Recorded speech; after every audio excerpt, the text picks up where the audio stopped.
On a beaucoup parlé des chatbots IA, c'était un peu la révolution d'hier, n'est-ce pas? Eh bien, la prochaine grande frontière, ce sont les agents IA, des assistants autonomes qui promettent de complètement changer notre manière de travailler et même de vivre. La grande question, c'est qui les utilise vraiment aujourd'hui? C'est exactement ce qu'on va décrypter maintenant. Et cette citation de Perplexity Research nous met directement dans le bain. On ne parle pas d'un futur lointain, de science-fiction, non, non. C'est une technologie qui est en train d'émerger sous nos yeux. Ce passage des chatbots qui discutent à des agents qui agissent, eh bien, c'est déjà une réalité. Voilà la question centrale de cette analyse. Parce qu'au-delà de tout le bruit médiatique, l'idée ici, c'est de plonger dans les données brutes pour comprendre les tout premiers usages concrets de ces nouveaux outils. Alors, allons-y. Avant d'aller plus loin, mettons-nous d'accord sur ce qu'on entend par là. Un agent IA, ce n'est pas un outil qui attend passivement la prochaine instruction. Non, il prend des initiatives, il comprend un objectif, il élabore un plan d'action et il agit pour l'atteindre. L'analogie est toute simple, mais elle est vraiment efficace. Si on imagine le chatbot comme étant le cerveau qui réfléchit et qui répond, eh bien l'agent IA, c'est le cerveau plus les mains. Il peut agir concrètement dans notre monde numérique, envoyer des emails, modifier un document ou même réserver un billet d'avion. Et pour comprendre tout ça, on s'appuie sur une source assez unique, une étude pionnière de Perplexity, qui a analysé des centaines de millions d'interactions d'utilisateurs. C'est donc une occasion assez rare de voir ce qui se passe vraiment sur le terrain. Alors, qui sont ces fameux pionniers qui ont déjà sauté le pas et adopté cette technologie? C'est ce qu'on va voir tout de suite. L'étude nous donne des pistes de réponse assez surprenantes, que ce soit au niveau de la géographie ou des professions. Regardons ça de plus près.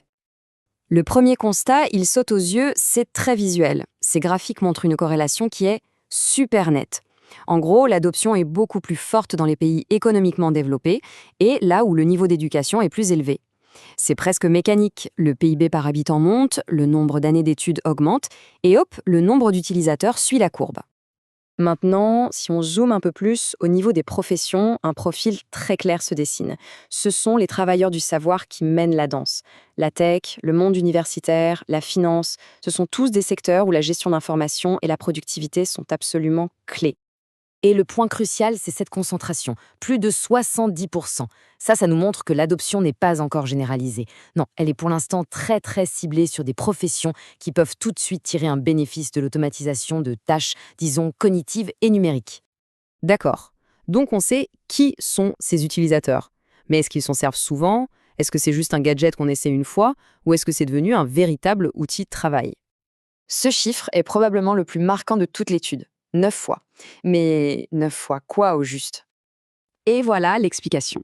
Les early adopters, donc ceux qui ont eu accès en premier, ils ne se sont pas contentés d'essayer pour voir. Pas du tout. Ils ont intégré l'outil de manière super intensive dans leur quotidien, avec une utilisation 9 fois supérieure à celle des utilisateurs arrivés plus tard. Ça en dit long sur la valeur qu'ils y ont trouvée. Et ce comportement de power user, ce n'est pas juste un cas isolé. Quand on regarde le volume global de requêtes, on voit qu'il ne cesse de croître. Il y a même eu une accélération très nette quand la technologie est devenue accessible à tout le monde. La curiosité du début se transforme clairement en une utilisation régulière. Bon, on sait qui sont les utilisateurs, on sait à quel point ils sont actifs, il est temps d'entrer dans le cœur du sujet. Quelles tâches, très concrètement, est-ce qu'ils délèguent à ces agents IA? Pour y voir clair dans des millions de requêtes, il faut un peu d'organisation. Les chercheurs ont donc mis en place une hiérarchie.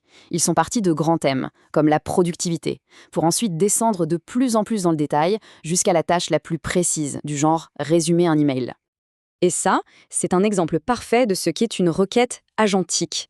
Ce n'est pas une simple question, c'est un ordre qui implique plusieurs étapes.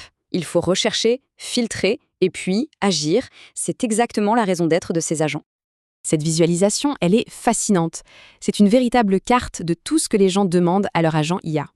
Chaque rectangle, c'est une catégorie, et plus le rectangle est grand, plus la catégorie est fréquente. On voit tout de suite que les grands blocs bleus qui sont liés à la productivité et à l'apprentissage, eh bien, ils dominent tout le reste. Si on isole les deux plus grosses catégories, c'est sans appel. La productivité et les flux de travail arrivent largement en tête avec 36%, suivis par l'apprentissage et la recherche à 21%. À eux deux, c'est 57% de toutes les requêtes. Le message est clair. L'objectif numéro 1, c'est d'être plus efficace et de mieux apprendre. Et ces tâches, elles sont faites dans quel contexte? L'usage personnel est majoritaire avec 55%, mais attention, le professionnel et l'éducatif ne sont pas loin derrière. Ensemble, ils représentent presque la moitié des usages. L'agent IA est donc un outil très polyvalent, qu'on utilise à la maison, au bureau, comme à l'université. Et si on met la loupe sur les tâches les plus fréquentes, le profil des utilisateurs se confirme encore. Numéro 1, l'aide aux exercices, ce qui colle parfaitement avec l'usage éducatif. Et juste derrière, on a 2 piliers du travail du savoir, la synthèse d'informations et la création de documents. Ok, alors, qu'est-ce que toutes ces données signifient au final? C'est le moment de prendre un peu de hauteur et de réfléchir aux implications plus larges de ces toutes premières observations. S'il fallait résumer en quelques points, ce serait ça. Premièrement, l'adoption commence par une avant-garde de travailleurs du savoir. Deuxièmement, pour eux, ce n'est pas un gadget, c'est un outil qu'ils utilisent à fond. Et troisièmement, le but est limpide. Travailler et apprendre plus efficacement. Ce qu'on voit avec cette première analyse, c'est que les agents IA, ce n'est plus de la science-fiction. Ils sont déjà en train de s'intégrer dans les habitudes, dans les flux de travail. La vraie question, ce n'est donc plus de savoir si on va les adopter, mais plutôt jusqu'où ira la confiance et quelles responsabilités de plus en plus complexes on sera prêt à leur déléguer à l'avenir.